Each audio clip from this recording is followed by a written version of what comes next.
Hey, what is going on, Twintendo Nation? Hope you're having an awesome day. And today I've got a Pokemon Go video for you guys. Now, it feels like it's been a while since I actually made a Pokemon Go video.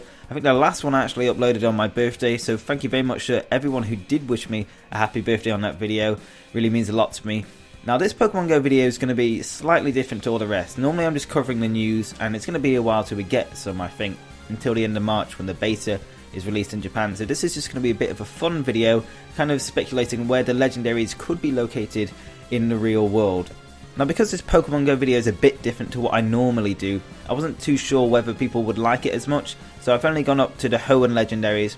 If you want me to cover the rest of the legendaries, I'll do a part 2. Now, personally, I'm not a big fan of part 1 and part 2 videos. I think if you're making a video, it might as well have everything in it. But I did want to test the waters for you guys, see if this video is okay and it's to your liking, and I'll just do part 2 afterwards. But anyway, let's jump straight into this list and start off with Articuno. Now, for Articuno, I've chosen Mount Everest as its location. Now, before anyone freaks out, I do realise that no Pokemon Go players will go up Mount Everest. I really highly doubt that. And probably there won't be any signal there, but it's just, you know, like I said, it's a fun video. Just speculating where, you know, legendaries could be, and it would make it a bit more legendary to put Articuno so far out of reach. Now, for you guys who don't know much about Mount Everest, it is the Earth's highest mountain at 8,848 meters. It's insane, and it would make Articuno feel like a legendary if you did have to get up there. Now, if we were being a bit more realistic, Articuno would probably be somewhere in the Alps, I'd say. So for those, you know, freaking out thinking, you know, this ain't realistic, you know, it's just a bit of fun, as I've said. But anyway, guys, let's move on to Zapdos' location, and for this I have chosen the Matterhorn in Switzerland. Now, I know what a lot of you guys are thinking. You're probably thinking the Matterhorn looks a bit too cold for Zapdos to be living there, and I think that's more than fair enough. It does look a bit too cold for Zapdos. Now, the reason I have chosen the Matterhorn over power plants is because I'm actually basing Zapdos' location on the Mystery Dungeon games. So if you've ever played the first Pokemon Mystery Dungeon games, Blue and Red Rescue Team, there is a place called Mount Thunder. It's a really jagged mountain, and I think that's what the Matterhorn reminded me of, and that's why I picked it. I can just imagine a Zapdos perched on top of that. I don't know why, and it's easy to imagine when it's in summer, guys, when there's less snow. I will say that. So the Mount Thunder does look like the Matterhorn to me, and it is a really cool mountain, the Matterhorn. Really jagged and sharp, and apparently it's one of the hardest to climb in the world, and no surprises there. So that would be really cool to have Zapdos up there. But anyway, let's move on to the final legendary bird, which is Moltres. And for Moltres, I have chosen Mount Vesuvius in Italy. Now, if you've studied geography at school, you'll probably have heard of Mount Vesuvius before. It's the only active volcano in mainland Europe, and I think it'd be a really good location for Moltres. It's actually a tourist destination which you can go to, unlike, well, I mean, Mount Everest you can go to, and the Matterhorn you can, but they're very difficult to get to. However, Mount Vesuvius is quite a popular tourist location, so it's quite easily accessible by coach or bus. So I think it'd be a really nice location for Moltres to be. So that's why I've chosen Mount Vesuvius. By the way, guys, if you do agree or disagree with anything I have to say in this video, definitely comment down below. I want to hear your guys' opinions. You know, there's no right or wrong really. This is just a bit of fun to discuss about where legendaries could be in Pokemon Go. But anyway, let's move on to the next legendary, and this is going to be Mewtwo. Now, this one's going to be kind of interesting. I've seen a lot of people mention this before. For Mewtwo, I've gone for Chernobyl. Now, Chernobyl is based in central Ukraine and is infamous for the famous meltdown it had in 1986, which led to a massive outpouring of radiation. Now, you can actually have tours in Chernobyl now, so I don't think the radiation is as bad as what it was, but it does say to avoid vegetation and stick to the roads, otherwise, you know, you might get radiation poisoning. Now, we don't know how this would actually affect Mewtwo, the radiation. I think it would probably be okay. Let's be honest, it's Mewtwo. And we've already seen Mewtwo in Times Square, so again, we don't know how legendaries are really going to work, whether they're just going to appear in every major city. But like I said, this is a fun video, and I think it would be nice to see a Pokemon that's been abandoned by society in kind of a city, really, that's again been abandoned by society due to other reasons, though, just due to a massive radiation outpouring. So I think that would be a really cool location for Mewtwo. It'd just be like an abandoned city for him to just live and chill. And yeah, that's why I chose Chernobyl, and I think a lot of people will agree with that because I've seen a lot of comments before about Mewtwo and Chernobyl. But anyway, guys, let's move on to Mew, when this one's a no-brainer really, and I've picked Guyana as Mew's location. Why Guyana, you ask, maybe? Well, this is actually Mew's location in the games and the anime. So in the Pokemon games, in the first Generation 1 games, according to the Pokemon Mansion journals, Guyana is the location of the jungle where Mew was discovered. So Guyana is, as I've said, an actual country in the real world. So I'd probably put Mew somewhere in a rainforest in Guyana. I think that'd be a nice location, as you guys could probably imagine. And yeah, so I think that's pretty cool, that one, how it really does tie to the real world. But anyway, we're going to move on to the Johto legendaries now, and we're going to start off with the legendary beasts. I've actually put them in one location, as you kind of see in Heart Gold and Soul Silver when they are in one location. Although they do roam around, this kind of does make sense, and I'll explain it to you now. So I put them in Kinkakuji in Kyoto, Japan. So why are they all bunched together? Well, if you remember Heart Gold and Soul Silver, you do find them at the start in the Burnt Tower. They're all at the bottom of the basement, and there is a link between Kinkakuji and the Burnt Tower. Firstly, Kinkakuji, although it does look like a place for Ho-Oh with it being gold and having a gold crested bird on top, it actually got burnt down in 1950, and this is what inspired the Burnt Tower in Pokemon, and so that's why I'm putting the legendary dogs at this shrine, because that's where they were found at the start of Heart Gold and Soul Silver. Like I said, they do roam, but you know, I could just say, you know, they're roaming around Kyoto. Again, that's an option, but I think the Burnt Tower, which is obviously Kinkakuji, would work better. Anyway, let's move on to the next legendary, and we're going to go with Lugia. Now originally I had Lugia being somewhere else. You'll find out late in the video because another Pokemon has now taken that, but for this I put Lugia at Niagara Falls just because it does remind me of the big waterfall that Lugia does come out of in Soul Silver. There isn't really much more than that I can really say about it. It is a really nice location, again a popular tourist location. That'd be really cool for a Pokemon event for just Lugia to come out of the waterfall. I say come out obviously, you know, in terms of the virtual phone aspect, not actually just literally fly out the waterfall, as cool as that would be. But yeah, that's where I'd put Lugia. You guys can let me know in the comments down below where you think Lugia should be, Niagara Falls or not, because I am a bit undecided on that one. As I said, there was another option.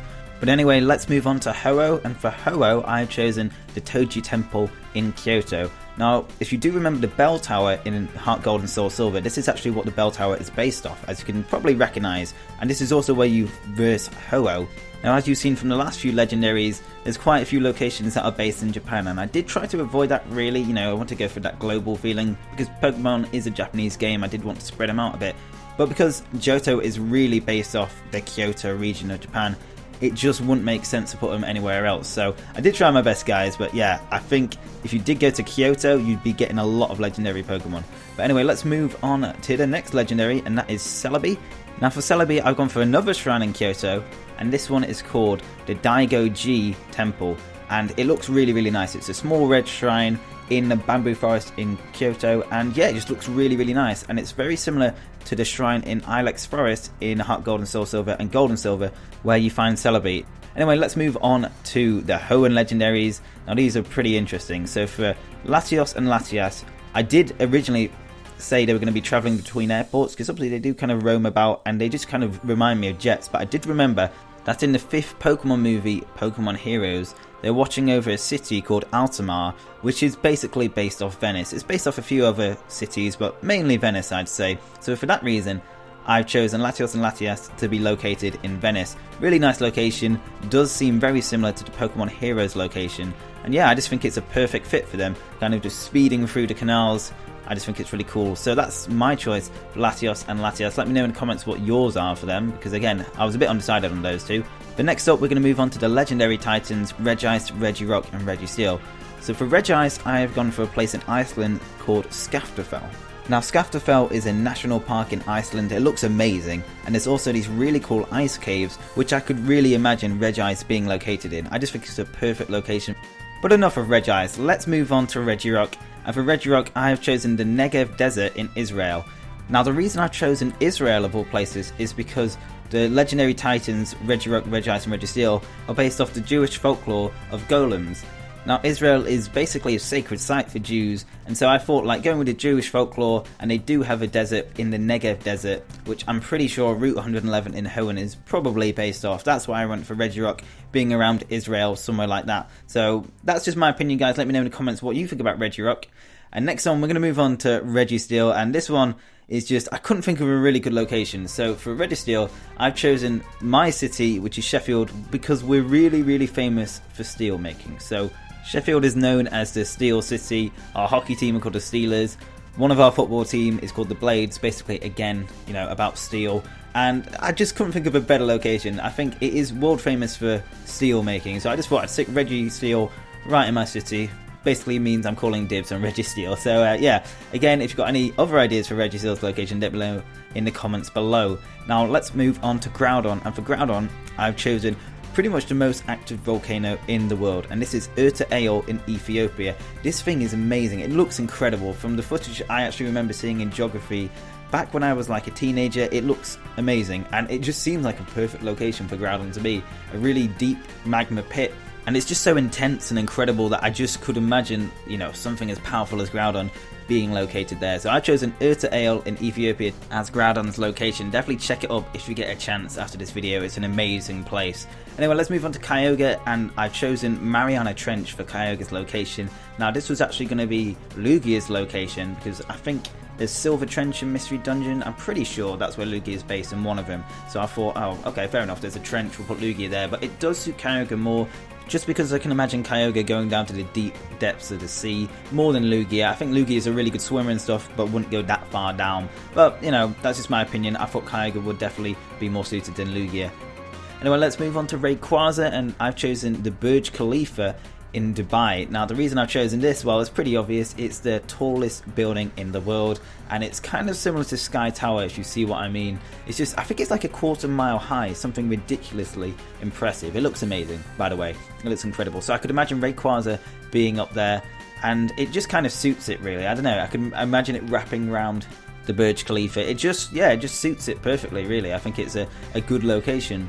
Anyway, next up with Jirachi, I've actually got two locations. This is one I couldn't decide, so I'll let you guys decide in the comments. So first off, we got Waitomo Glowworm Caves. Kind of reminds me of a starry cave, and this is actually in New Zealand, by the way. Looks really impressive, and it just reminds me of somewhere that, you know, Jirachi might hibernate. Looks like Star Cave, as we've seen. I think there's Wish Cave actually in Mystery Dungeon. It probably reminds me a bit of that as well. But yeah, it just looks like a Jirachi location. Now, there's also a place in China called Wulingyan, I think it's called. Apologies if I mispronounced that. But anyway, the location in the Jirachi film is actually based off that area in China. As you can see through the similarities, it does look very similar. So again, Jirachi could be hibernating somewhere in China. I'll let you guys decide. I think I do prefer the Glowworm Caves, but the one in China does make more sense. Anyway, we're going to move on to our final legendary, and this is Deoxys. And for Deoxys, I've chosen Area 51. I mean, you know, it's an alien Pokemon, it does make sense. Mewtwo would also be, you know, kind of a good fit here, but I just thought Deoxys would probably make a bit more sense. So, again, you know, it is a bit silly because obviously you can't get to Area 51, you wouldn't be able to catch it. So, like I said, just a bit of fun, this video. So, if you do want me to do part 2, let me know. But yeah, that's pretty much it for this video. So, if you did enjoy this, a fun video, definitely drop a like, I'd really, really appreciate it. If you want to stay up to date with all things Pokemon Go and Pokemon Sun and Moon related, definitely hit the subscribe button down below. And yeah, that's pretty much it, guys. So I hope you have an awesome day, and I will see you on the next video. Peace!